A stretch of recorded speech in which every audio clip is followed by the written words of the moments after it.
Well, hey there. This morning I put out a blog post, an article about a topic of bullying, and a lot of people have responded to that.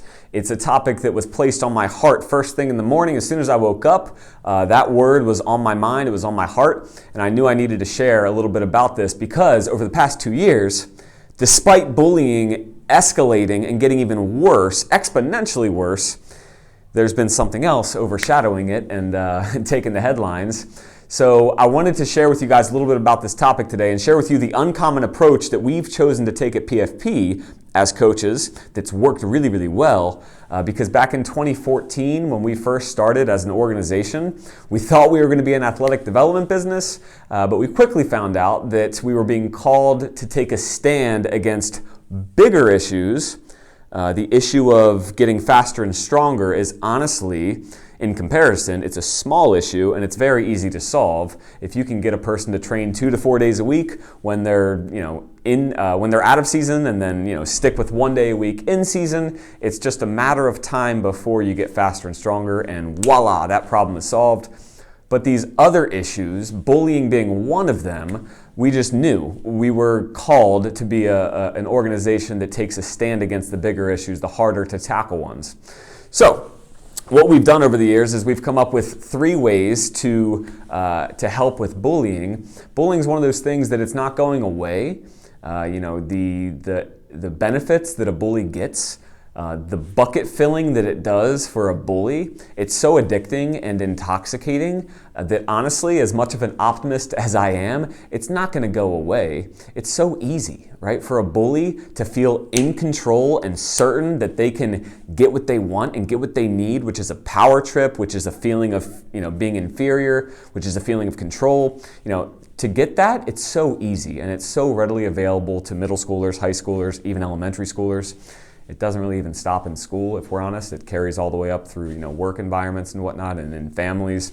But because this issue's not going away, we at PFP decided long ago, hey, you know what? We're going to take a different stand against this. We're going to focus on those who are bullied and try to do 3 things really, really well. Number 1, empower them. Number 2, fill them with courage, equip them with courage and confidence. And then number 3, this one's a very uncommon, and I'll get to it in a second, but the third one is probably the most important.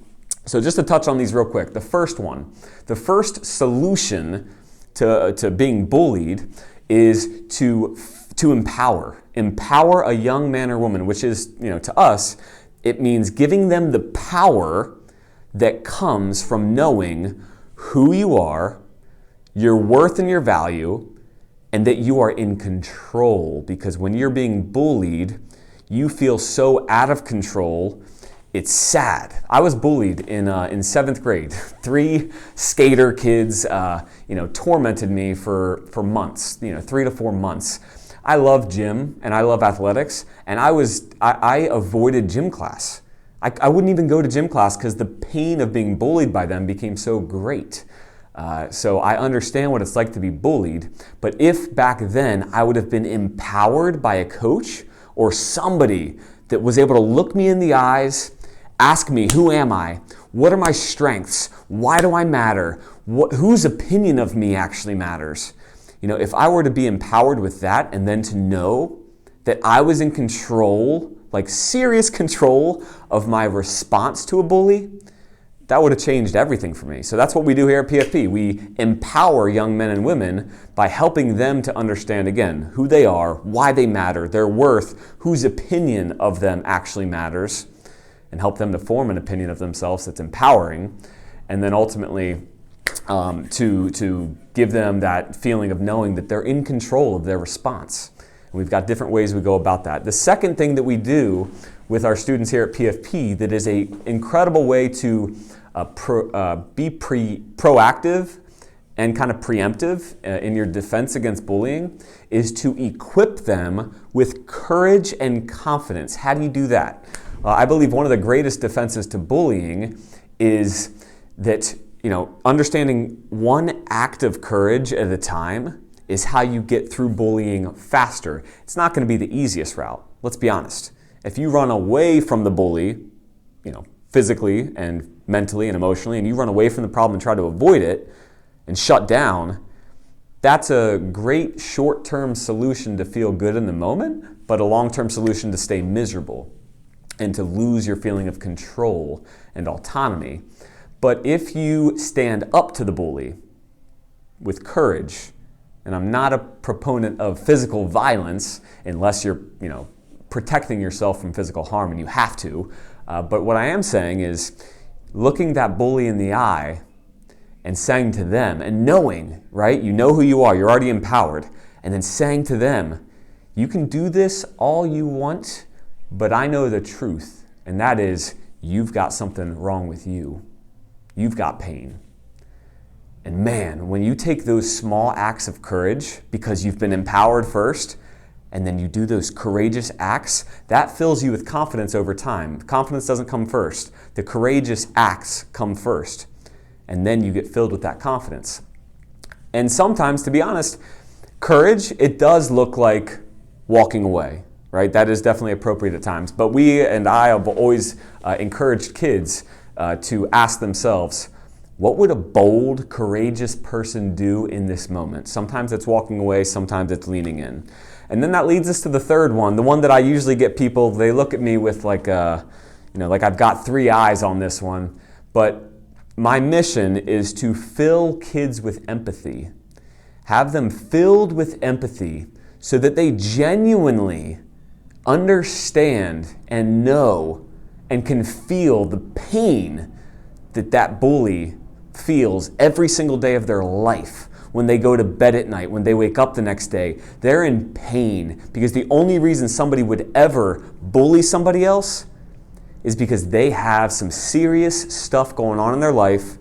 And I've worked hard in my own life to get to the point where I genuinely feel for those people that act out in those ways. So my mission is to get young men and women, our mission here at PFP is to get young men and women to be filled with empathy for these sad, pitiful bullies who result to some crazy things to get their emotional needs met and filled. And when you do that, my friends, if you can help a young man or woman get to the point where they actually feel genuinely empathetic for a bully, that is when all tides shift. Everything changes. The dynamic between the bully and the bullied changes. The person who is bullied is empowered and equipped with courage, and they have become a person that other people are going to look to as an example, look to as a leader. And sooner rather than later, that bully will eventually take their guard down and they'll stop. But it's going to take some work. So, my friends, I wanted to share this with you to bring the conversation back up for one, because again, it's something that hasn't gotten any better. It's only gotten worse. Online bullying is at an all-time high. Kids, this new term called bullycide, I'm not sure if I mentioned it, but there's an actual category now of suicides that are directly related to being caused by bullying. It's called bullycide. It's sad. There's a high percentage of kids now. I think 75% of kids report being scared to go into the bathrooms because they're scared of being bullied in the bathrooms. So this is a conversation that needs to come up. Please share this video, click on the link and visit the website, read the blog, share that out. Let's get some awareness, and not just awareness, but man, let's fill these kids up with courage, confidence, let's empower them, and let's get them to truly feel empathetic for these bullies that are out there. We love you guys tons here at PFP. We're here for you, and we're dedicated to making the world a better place for kids. Talk to you soon.